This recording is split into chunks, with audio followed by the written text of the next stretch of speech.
$9 trillion. Not lost, not spent, coming due, and almost no one is paying attention. Behind closed doors, a massive financial reset is already underway. Debt that was issued when money was almost free is now being rolled over at rates the system was never designed to absorb. What once felt invisible is suddenly becoming heavy, and that weight is beginning to shift the entire financial landscape. This isn't a sudden collapse. It's something far more dangerous. A slow squeeze that drains stability long before panic ever appears. For years, borrowing was easy. Governments locked in enormous obligations at historically low costs, confident that cheap money would last forever. But conditions changed, and now those same obligations must be renewed at much higher prices. When that happens, the damage doesn't arrive as a headline. It shows up as pressure. Pressure on budgets, pressure on growth, pressure on everything connected to money.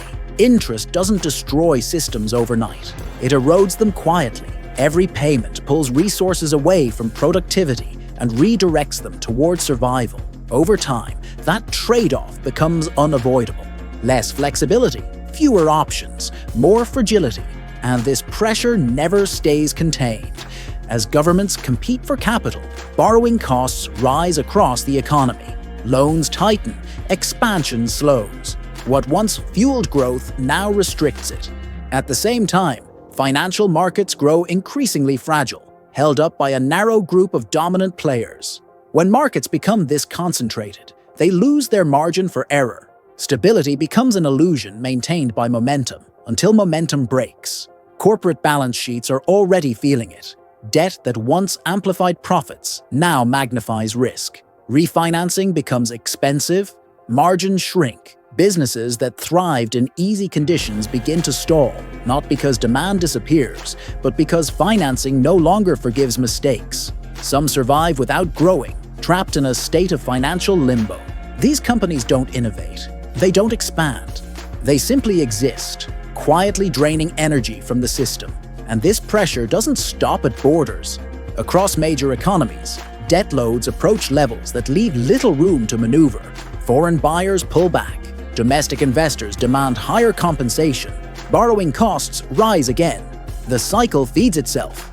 Meanwhile, supply disruptions and trade friction keep prices elevated in ways policy tools struggle to control.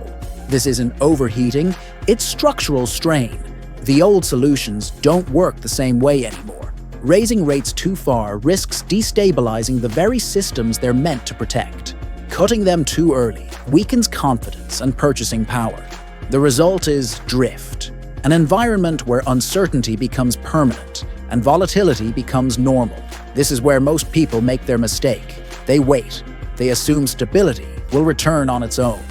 They treat inaction as safety. But doing nothing in a changing system is still a decision, and often the most expensive one. Cash feels safe until it slowly isn't. Markets feel strong until concentration turns fragility into force. Credit feels available until it suddenly isn't. And when credit tightens, reality doesn't hit Wall Street first. It hits households, workers, and small businesses that depend on stability to survive. Yet history tells us something important. Periods like this don't destroy wealth. They transfer it, not through panic, not through prediction, but through preparation.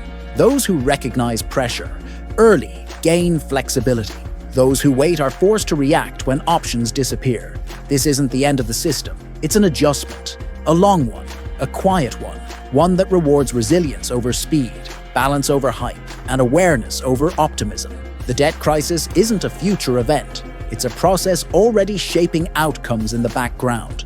The only question left is whether you recognize it early or feel it later, because when uncertainty finally becomes obvious, the advantage is already gone. Subscribe to Finance 0.1 if you like the video and want more. Thanks for watching.